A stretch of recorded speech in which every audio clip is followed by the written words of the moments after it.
एक औरत ने मुझे अपनी बेटी के साथ एक रात उसके कमरे में बंद कर दिया और कहा कि आज रात खूब मज़े करो। मैं हैरान था, कोई माँ ऐसा कैसे कर सकती है। वह बेचारी सो रही थी। उसे सोता देखकर मेरी नीयत खराब हो गई और पूरी रात मैंने उसके साथ जो किया उसने तो मेरी ज़िंदगी ही बदल दी। क्योंकि मेरा नाम मयंक है। मैं अपनी बेरोज़गारी से बड़ा ही परेशान था और जगह जगह नौकरी ढूंढ ढूंढ कर थक चुका था। एक जगह मेरा इंटरव्यू था, लेकिन मुझे वहाँ भी नौकरी नहीं मिली। मैं वहाँ से आ रहा था। गर्मी बहुत तेज़ थी। जलती हुई धूप आंखों में लग रही थी। माथे पर पसीना आ रहा था। मैंने पसीना साफ किया और गहरी सांस ली। ऐसा लग रहा था जैसे सूरज भी मुझे आजमा रहा है। आज इस गर्मी ने मेरा दिमाग खराब कर दिया था।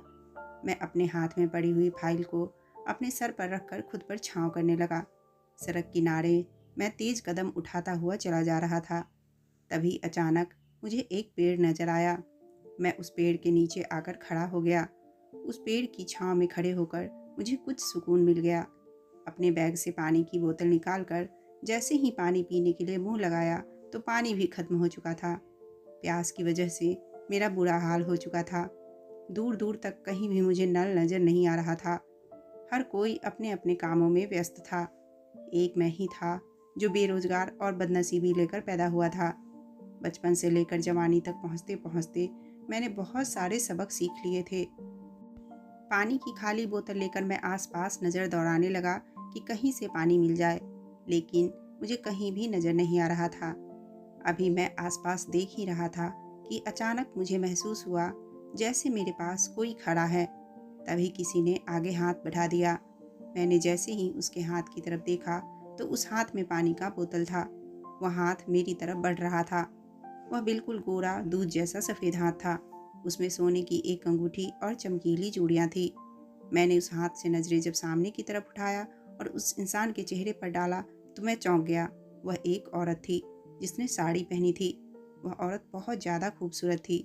उसकी उम्र लगभग 40-45 के आसपास होगी, लेकिन इतनी उम्र होने के बावजूद भी उसने अपने आप को बहुत फिट करके रखा था।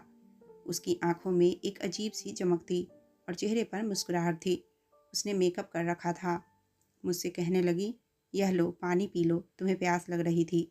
मैं वहाँ दूर से खड़ी तुम्हें काफ़ी देर से देख रही हूँ।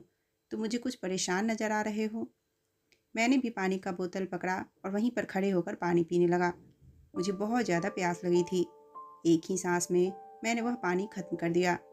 मैंने वह बोतल उस औरत को वापस दे दी। वह इतनी ज़्यादा खूबसूरत थी कि आसपास के काफ़ी सारे मर्द उसे घूर घूर कर देख रहे थे। वह एक बड़ी सी गाड़ी में आई हुई थी। देखने में काफ़ी अमीर लग रही थी। मैंने उस औरत का शुक्रिया अदा किया और उन्हें बताया कि जी, मैं यहाँ पर पास ही में अपनी जॉब इंटरव्यू के लिए आया था। काफ़ी टाइम से जॉब ढूंढ रहा हूँ, लेकिन मिल ही नहीं रही है। हर बार मेरी किस्मत मुझे धोखा दे देती है। मेरे इतना पढ़े लिखे होने का भी कोई फ़ायदा नहीं है। फ़िलहाल आपका शुक्रिया। मैंने उस औरत को फिर से शुक्रिया कहा और जल्दी से जल्दी मैं अपने घर जाना चाहता था, क्योंकि घर जाते समय खाने की सब्ज़ी वगैरह भी ले जानी थी। मैं यहाँ से खाना पकाने के लिए कुछ लेकर जाता, तभी मेरे घर में मुझे बना हुआ खाना मिलना था, क्योंकि एक मैं ही था जिसके ऊपर घर की सारी जिम्मेदारी थी। उस औरत को शुक्रिया अदा करके मैं वहाँ से जाने लगा। मैं आगे बढ़ा ही था कि मुझे लगा जैसे कोई मेरा पीछा कर रहा है। मैंने पीछे मुड़कर देखा तो वही औरत मेरा पीछा करते हुए आ रही थी।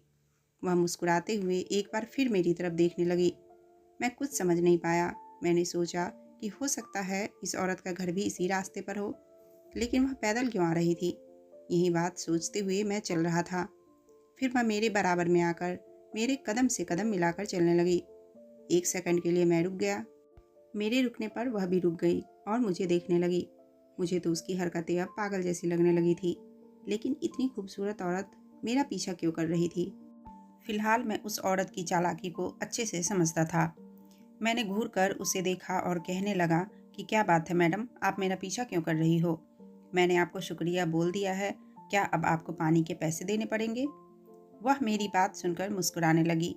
उसी समय उसने अपने पास से एक लिफाफा निकाला और मेरे हाथ पर रख दिया। यह देखकर मुझे हैरानी हुई कि क्या है इस लिफाफे के अंदर और यह इसे मुझे क्यों दे रही है। मैंने खोल कर देखा तो मुझे झटका लगा। उसमें तो बहुत सारे पैसे थे जिनको मैं गिन नहीं सकता था, लेकिन इतना आइडिया हो चुका था कि वह लाखों रुपए थे। मेरे तो हाथ कांपने लगे। वो कहने लगी, यह पैसे तुम्हारे हो सकते हैं, क्या तुम लाखों रुपए के मालिक बनना चाहोगे? उसकी बात सुनकर मैं तो बड़ा हैरान रह गया। आखिर किस काम के लिए वह मुझे इतने रुपए दे रही है? मैंने सवाल किया, आप मुझे इतने रुपए क्यों देना चाहती हो? मैं तो आपको जानता भी नहीं हूँ और ना ही मैंने आपका कोई काम किया है। फिर आखिर क्यों आप मुझे यह पैसे देना चाहती हो मैडम? क्या आप मुझे बेवकूफ़ बना रही हो? वह मुझे घूर कर देखते हुए कहने लगी, मैं तुम्हें एक बात बताना चाहती हूँ, लेकिन यहाँ पर नहीं। हम दोनों कहीं बैठकर तसल्ली से बात करते हैं। फिर वह मेरे आगे आगे चल रही थी और मैं उसके पीछे पीछे। मेरे दिल में तो जैसे खुशी उमड़ पड़ी थी। यह मुझे पैसे देने वाली थी। इतने पैसे के लिए तो मैं कुछ भी करने को तैयार था। इन पैसे से तो मैं अपना बिजनेस भी कर सकता था। मेरे दिमाग में काफ़ी सारे ख्याल आने लगे। वह चलते चलते मुझे एक होटल में ले गई। यहाँ पर अंदर आने के बाद हम दोनों एक तरफ बैठ गए। उसने वेटर को कॉफ़ी का ऑर्डर दिया। थोड़ी देर के बाद उस औरत के पास किसी की कॉल आई और वह फ़ोन पर बात करने के लिए चली गई। इतनी देर में चारों तरफ होटल को नज़र दौड़ाकर मैं देख रहा था। यह काफ़ी बड़ा होटल था। यहाँ पर अमीर लोग ही आया करते थे। थोड़ी देर के बाद वह औरत मेरे पास दोबारा से अपनी चेयर पर बैठ गई। मेरे दिल में बार बार यह ख्याल आ रहा था कि ना जाने यह औरत मुझसे क्या बात करने वाली है। वह अपने मोबाइल में ना जाने क्या कर रही थी। मैं घबरा गया था कि कहीं यह मुझे कोई ऐसा वैसा काम करने के लिए तो नहीं कहेगी जिसे मैं नहीं कर सकूँगा। मैं एक बहुत ईमानदार इंसान हूँ। मैं कोई गैरकानूनी काम करके फंसना नहीं चाहता था। थोड़ी देर के बाद उसने अपना मोबाइल रख दिया। मेरी कॉफ़ी ख़त्म हो चुकी थी। उसके बाद जो उसने मुझे काम बताया, उसे सुनकर मेरे होश उड़ गए। वह कहने लगी, तुम्हें मेरी बेटी के साथ एक रात गुजारनी होगी। मेरी बेटी लड़कों में बहुत इंटरेस्टेड है। यकीन मानो, वह तुम जैसे जवान लड़के के लिए तो पागल हुई फिरती है। कल मेरी बेटी का बर्थडे है और मैं चाहती हूँ कि मैं उसे कोई गिफ्ट दे सकूँ। मैं तुम जैसे जवान और स्मार्ट लड़के को उसे गिफ्ट देना चाहती हूँ। वह औरत इतनी ज़्यादा पागलों वाली बातें कर रही थी। मैं उसकी बात सुनकर तो हैरान हो गया। मुझे उससे इस बात की कतई उम्मीद नहीं थी। मैंने तो कभी ख्वाब में भी नहीं सोचा था कि भला एक औरत इस तरह की हद पार कर देने वाली बातें कर सकती है। वह अपनी बेटी के लिए किसी जवान लड़के का बंदोबस्त कर रही थी ताकि वह रात भर उसकी इज्जत के साथ खेल सके। शर्म के मारे मैंने अपने कान बंद कर लिए। मैं कहने लगा कि माफ़ कीजिएगा मैडम, मैं कोई ऐसा वैसा लड़का नहीं हूँ। भले ही मैं बेरोजगार हूँ, गरीब हूँ, मगर मैं कभी भी ऐसा घिनौना काम करने के लिए तैयार नहीं हो सकता। इतना कहकर मैं वहाँ से उठकर जाने लगा कि उसने फिर से वही पैसे वाला लिफाफा मेरे सामने रख दिया। उसकी इस हरकत ने तो मुझे मजबूर कर दिया था। मैं भी तो अपनी आने वाली ज़िंदगी को ठीक करना चाहता था और मुझे दूर दूर तक कोई उम्मीद नहीं थी कि कहीं से मेरे पास पैसों का बंदोबस्त हो सकता था। यह मेरे पास एक गोल्डन चांस था जिसे मैं एक्सेप्ट कर लेता तो शायद मेरी ज़िंदगी बदल जाती। मैंने उस औरत को देखा जो पैसे हाथ में हिला हिलाकर अपनी अदाएं दिखा रही थी। वह मुझसे कहने लगी, सोच लो, इसमें तुम्हारा ही फ़ायदा है। एक रात की ही तो बात है और सिर्फ एक रात में ही तुम्हारी तकदीर बदल सकती है। मुझे तो तुम ज़रूरतमंद लगे, इसलिए मैंने सोचा कि मैं तुम्हारी मदद कर देती हूँ, वरना मेरी बेटी के लिए लड़कों की कमी नहीं है। सिर्फ एक रात गुजारने के बदले तुम्हें इतने पैसे मिल रहे हैं, फिर इसमें परेशानी क्या है? क्या तुम इस काबिल नहीं हो कि किसी लड़की के साथ एक रात गुजार सको? यह कहकर वह मुस्कुराने लगी, जबकि मैं बहुत ज़्यादा शर्मिंदा हुआ। मैं सोच रहा था कि अब मैं क्या करूं या क्या ना करूं।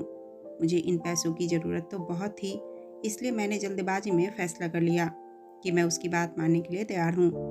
वह मुस्कुराने लगी और कहने लगी, मुझे तुमसे यही उम्मीद थी, इसमें तुम्हारा ही फ़ायदा है।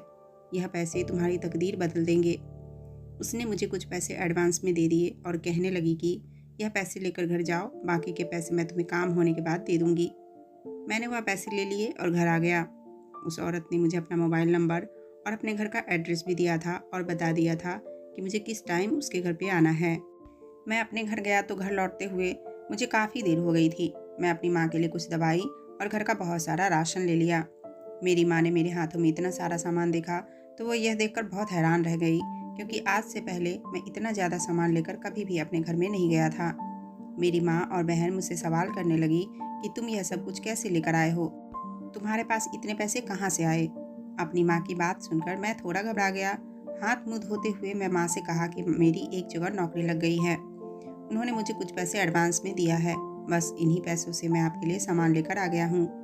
मेरी माँ और बहन मेरी नौकरी की सुनकर बहुत खुश हो गई और कहने लगी कि ऊपर वाले तुम्हें इसी तरह से कामयाब करे। देखना, अगर इसी तरह से तुम्हारी नौकरी चलती रही तो धीरे धीरे हमारे घर के हालात काफ़ी बेहतर हो जाएंगे। मेरी बहन ने मेरे लिए खाना लगाया और हम तीनों ने साथ बैठकर खाना खाया। लेकिन मेरा दिमाग अभी भी उस औरत की तरफ ही लगा हुआ था। उस लड़की के साथ एक रात गुजारने के वह मुझे इतने रुपए दे रही थी। क्या यह बात सच थी या फिर वह मुझे बेवकूफ़ बना रही थी? जो भी था, यह सच तो कल ही खुलने वाला था।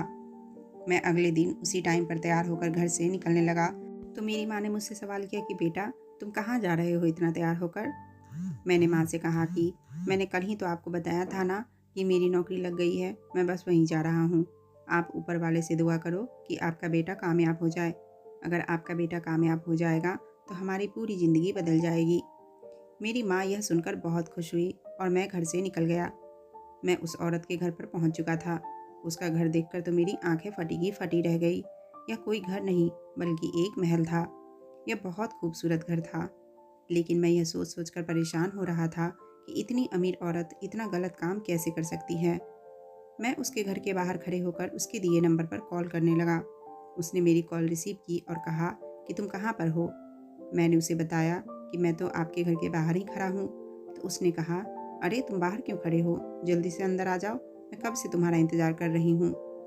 मैं डरते हुए घर के अंदर गया। आज मैं पहली बार इतने बड़े घर के अंदर मौजूद था। घर के अंदर गया तो वह औरत मेरे सामने तैयार होकर खड़ी थी। मैंने उसे कहा, मैडम, मैं कोई ऐसा वैसा लड़का नहीं हूँ, मैं बहुत ज़्यादा मजबूर हूँ, इसीलिए मैं यह काम करने के लिए तैयार हूँ। वह मुझे देखकर हंसने लगी और कहने लगी, मैं तो तुम्हारी नीयत देखना चाहती थी। मुझे लगता है कि तुम मेरा काम ढंग से नहीं करोगे, लेकिन अगर तुमने मेरा काम ठीक तरीके से नहीं किया तो मैं तुम्हें यह पैसे नहीं दूंगी। अगर तुम्हें यह पैसे लेने हैं तो मेरे कहने के मुताबिक काम करना होगा। फिर उसने मुझसे कहा, तुम बैठ जाओ। उसने नौकर को आवाज़ लगाई, कहा कि मेहमान आए हैं, उनके लिए चाय लाओ। वह कहने लगी, मैंने तुम्हें यहाँ पर जिस काम के लिए बुलाया है वह काम तुम्हें रात को करना है, तब तक तुम्हें यही टाइम बिताना होगा। मैंने उस घर में बैठे बैठे सारा दिन गुजार दिया और मुझे बार बार यहाँ पर कुछ न कुछ खाने पीने को दिया जा रहा था। जब रात हो गई तो वह मेरे पास आई और कहने लगी, तुम्हारा इंतज़ार अब ख़त्म हुआ, अब तुम्हें मेरी बेटी के कमरे में जाना होगा। मेरे दिल की धड़कन तेज हो गई थी। मैं सोच रहा था कि जितनी खूबसूरत यह औरत है उसकी बेटी भी उतनी ही खूबसूरत होगी और उसकी माँ मुझे खुद अपनी बेटी के कमरे में भेज रही थी, तो फिर मैं क्यों मना करूँ। मैं वहाँ से सीढ़ियाँ चढ़ते हुए उसके कमरे में आ गया। उसकी माँ ने खुद ही कमरा खोला। मेरा दिल जोर जोर से धड़क रहा था। मैंने कमरे के अंदर कदम रखा तो सामने का नज़ारा देखकर मेरे होश उड़ गए। कमरे को इस तरह सजाया गया था जैसे यहाँ पर आज मेरी सुहागरात हो। एक लड़की बेड पर लेटी हुई थी। वह लड़की बहुत ज़्यादा खूबसूरत थी। इतनी ज़्यादा खूबसूरत लड़की को मैंने आज तक पहले कभी नहीं देखा था। लेकिन एक अजीब बात थी कि वह लड़की सो क्यों रही थी, या फिर यह जरूर बेहोश थी। मैंने उसे लेटा हुआ देखकर उसकी माँ से सवाल किया कि यह लड़की क्यों सो रही है। वह धीरे से कहने लगी, क्योंकि यह बेहोश है और मैंने खुद ही इसको बेहोश किया है। तुम्हें जो कहा गया है तुम सिर्फ वही करो और फिर जब काम पूरा हो जाए तो तुम मुझसे आकर पैसे ले जाना। यह कहकर वह वहाँ से चली गई और बाहर से कमरा लॉक कर गई। मैं चलता हुआ उस लड़की के करीब जाकर खड़ा हो गया। वह इतनी ज़्यादा खूबसूरत थी कि उसके चेहरे से मेरी नज़र हट ही नहीं रही थी। मैं भी खुद पर कंट्रोल करना चाह रहा था, पर जिस काम के मुझे पैसे दिए गए थे मैंने उस काम पर ध्यान देना शुरू कर दिया। कमरे में मुझे लगभग 2 घंटे गुजर चुके थे। वह लड़की मेरा चैन चुरा चुकी थी। काम खत्म करने के बाद मैंने अपने शर्ट के बटन लगाए और सीढ़ियाँ उतरता नीचे आ गया। उस औरत के पास जाकर खड़ा हुआ। मैंने चेहरे पर मुस्कुराहट सजाकर उससे कहा कि मैडम, आपका काम हो चुका है। यह सुनकर उसके चेहरे पर मुस्कुराहट आ गई। वह कहने लगी, मेरी बेटी जागी तो नहीं, या फिर उसने कोई रिएक्ट तो नहीं किया? तुम्हें परेशान करने की कोशिश तो नहीं की ना? मैंने साफ साफ लफ्जों में कह दिया कि नहीं, वह बेचारी तो बेहोश है और मैं अपना काम पूरा कर चुका हूँ। यह सुनकर उसने खुशी से अपने पास मौजूद लाखों रुपए निकाले और मेरे हाथ पर रख दिए। वह कहने लगी कि जाओ और दोबारा मुझे कभी नज़र मत आना, तुम्हारा काम पूरा हो चुका है। यह भी ध्यान रखना कि इस बारे में किसी को बताने की ज़रूरत नहीं है, वरना तुम जानते ही हो कि मैं तुम्हारा क्या हाल करूँगी। और तो और इस काम में तुम पर भी इल्ज़ाम आएगा। मैं उस औरत की हर बात को सुनकर वहाँ से निकल गया। बैठे बिठाए मुझे इतने सारे रुपए मिल गए थे। मेरे लिए यह तो बहुत खुशी की बात थी। मैंने अपनी माँ को बहाना बनाया कि बॉस ने खुश होकर मुझे इतने सारे पैसे दिए हैं। अब तो मेरा काम दिन ब दिन बढ़ता चला जाएगा और हमारी ज़िंदगी से गरीबी चली जाएगी। आधी रात को मुझे उस औरत की दोबारा से कॉल आई। वह कहने लगी, मैं तुमसे बहुत खुश हूँ। तुमने मेरे दिल की तमन्ना आज पूरी कर दी है। मुझे नहीं पता था कि तुम मेरा काम इस तरह से पूरा कर सकते हो। मुझे तुम्हारा काम बहुत पसंद आया है। अगर तुम्हें और पैसों की ज़रूरत हो तो मुझे बता देना, मैं तुम्हें पैसे भिजवा दूंगी। मैं तो समझ रही थी कि तुम अपना काम सही तरीके से नहीं करोगे, मगर जिस तरह की मेरी बेटी की हालत हो रही है, तुम नहीं जानते हो कि तुमने मेरा काम कितना आसान कर दिया है। उसकी बात सुनकर मैं फ़ोन बंद कर चुका था। मैंने अपना मोबाइल निकाला और उस पर एक वीडियो देखने लगा। क्या कमाल की वीडियो थी जो मैंने उस औरत के घर में रिकॉर्ड की थी। सही टाइम आने पर यह वीडियो भी उस औरत की जेब से पैसे निकलवाने के लिए मेरे काम आने वाली थी। मेरे दिल में तो लालच जाग उठा था।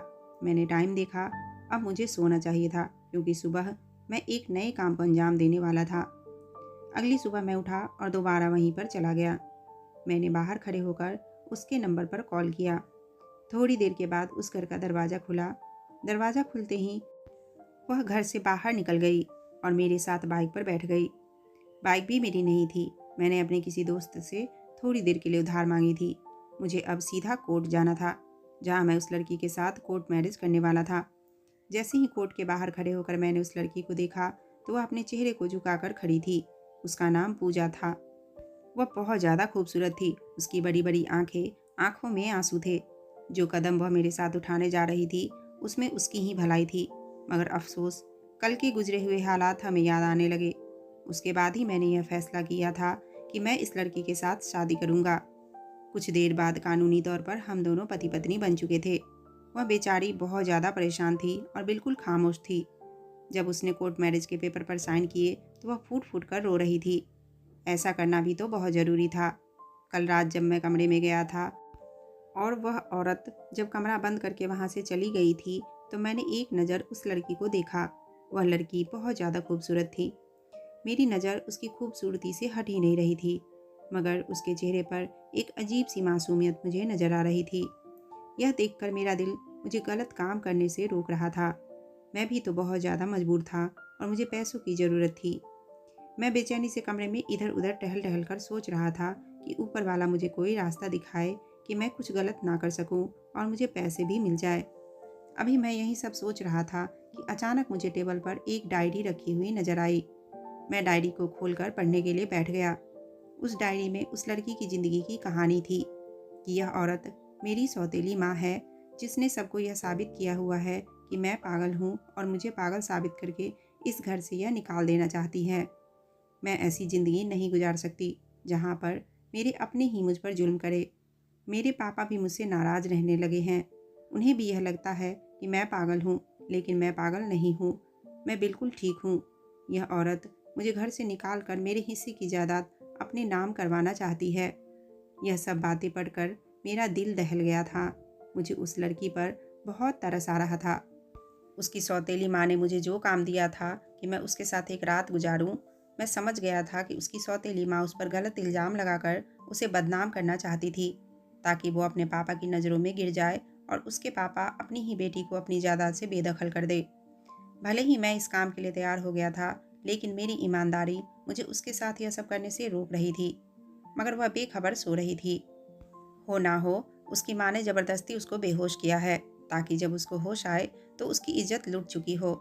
मैंने उस लड़की के साथ कुछ भी गलत ना करने का फैसला कर लिया और फिर मैंने सोचा कि इसे जगाने की कोशिश करता हूँ।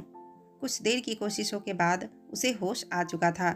जैसे ही वह जगी, उसने अपने कमरे के चारों तरफ देखा और फिर मुझे देखा तो वह घबरा गई और रोने लगी। कहने लगी, तुम कौन हो और मेरे कमरे में क्या कर रहे हो? वह चिल्लाकर मुझसे दूर हट गई। उसकी आवाज़ भी उसकी जैसी ही प्यारी थी। मैंने उसे तसल्ली देते हुए कहा, तुम्हें डरने की ज़रूरत नहीं है। मैं तुम्हें सब कुछ बताता हूँ। मैं कोई गलत इंसान नहीं हूँ। उसके बाद मैंने उसे सब कुछ बता दिया, जो कुछ उसकी माँ ने मुझे उसके साथ करने के लिए कहा था और उसके बदले में मुझे पैसे देने वाली थी। यह सुनकर तो उसको अपने कानों पर यकीन नहीं हो रहा था। वह फूट फूट कर रोने लगी। कहने लगी, मुझे पता था कि मेरी सौतेली माँ बहुत घटिया औरत है, लेकिन मुझे यह नहीं पता था कि वह एक औरत होते हुए भी इस हद तक गिर जाएगी।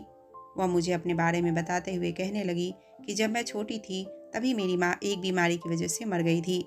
मेरे माँ पापा मुझ पर जान छिड़कते थे। हमारे पास किसी चीज़ की कोई कमी नहीं थी। माँ की मौत के बाद मैं अपने आप को बहुत अकेला महसूस करने लगी थी।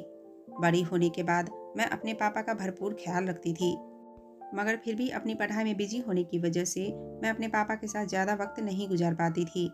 मेरे पापा को उनके रिश्तेदारों ने समझाया कि उन्हें दूसरी शादी कर लेनी चाहिए, और इसी तरह मेरे पापा की शादी मेरी सौतेली माँ के साथ हो गई। मेरी सौतेली माँ एक तलाकशुदा औरत थी। उससे शादी करके मेरे पापा ने उसको अपने घर में सहारा दिया था।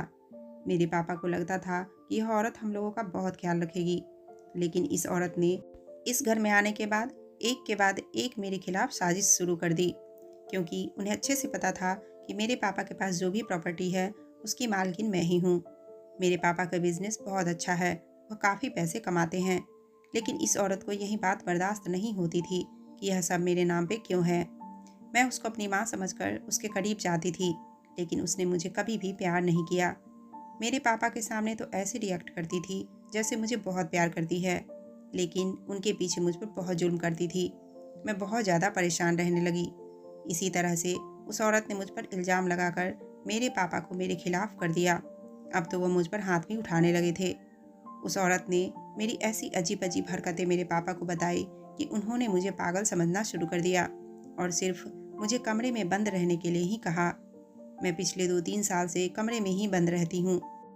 मेरी सौतेली माँ चाहती है कि मेरे पापा मुझसे मेरी जायदाद वापस ले ले और उनके नाम कर दे, क्योंकि वह उनकी बीवी बनकर इस घर में आई है और उस पर अब उन्हीं का हक है। लेकिन मैं नहीं चाहती कि मेरी जायदाद उनके नाम हो जाए, और वह मुझे इस घर से निकाल देना चाहती है। वह मेरी ज़िंदगी पहले ही काफ़ी ख़राब कर चुकी है, क्योंकि वह मुझे पागल साबित कर चुकी है। इसीलिए तो इस औरत ने यह चाल चली कि वह तुम्हें मेरे कमरे में एक रात गुजारने के लिए भेज दे। मुझे पूरा यकीन है कि कमरे में कहीं न कहीं कैमरे लगे होंगे, ताकि वह सबूत इकट्ठा करने के बाद मेरे पापा को दिखाए और मेरे पापा मुझे धक्के मारकर अपनी जायदाद से बेदखल करके मुझे इस घर से निकाल दे और वह इस घर में खुशी खुशी राज करे। यह कहकर वह लड़की जोर जोर से रोने लगी। मैंने उसे खामोश किया और कहा कि मैं तुम्हारा साथ दूंगा, तुम फिक्र मत करो। मैं ऐसा इंसान नहीं हूँ कि तुम्हारा फ़ायदा उठाऊँ। वह मेरी बात सुनकर खामोश हो गई। मैंने कहा कि मैं तुम्हारी डायरी पढ़ चुका हूँ। वह कहने लगी, तुम मेरी किस तरह से मदद करोगे?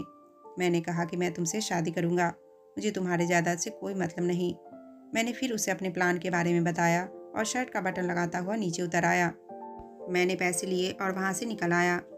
अगले दिन हमारे प्लान के मुताबिक उस लड़की ने अपनी माँ को रोते हुए बताया कि उसकी इज्जत खराब हो गई। तभी तो मुझे उस औरत ने फ़ोन करके बताया था कि तुमने मेरा काम अच्छे तरीके से किया है। मैं उसे अपने साथ ले आया और हम दोनों ने कोर्ट मैरिज कर ली। पूजा के पापा 2 दिन के लिए दूसरे शहर गए हुए थे। जब 2 दिन के बाद वह घर आए तो उसकी माँ ने उनको बताया कि तुम्हारी बेटी ने किसी के साथ अपना मुंह काला कर लिया है। आप जल्दी से उसे घर से धक्के मारकर निकाल दो। उन्हें कैमरे की रिकॉर्डिंग दिखानी चाहिए, लेकिन वह चली ही नहीं, क्योंकि मैंने उसे ख़राब कर दिया था। उसमें कुछ भी रिकॉर्ड नहीं हुआ था। लेकिन मेरे पास एक ऐसा सबूत था जिसने पूजा की सौतेली माँ को बर्बाद करके रख दिया था। मैं पूजा के पापा के घर पहुँचने से पहले ही उनको उनकी बीवी की कॉल रिकॉर्डिंग भेज चुका था। जब पूजा की माँ ने दूसरे दिन कॉल करके मुझसे कहा था कि तुमने मेरी बेटी के साथ बहुत अच्छा काम किया है, मैं ऐसा ही चाहती थी कि उसकी ज़िंदगी बर्बाद हो जाए और वह फूट फूट कर रोए। अगर तुम्हें पैसों की ज़रूरत हो तो मुझसे और ले लेना। यह पूरी बात मैंने अपने मोबाइल में रिकॉर्ड कर ली थी और वही रिकॉर्डिंग मैंने पूजा के पापा को सेंड कर दी थी।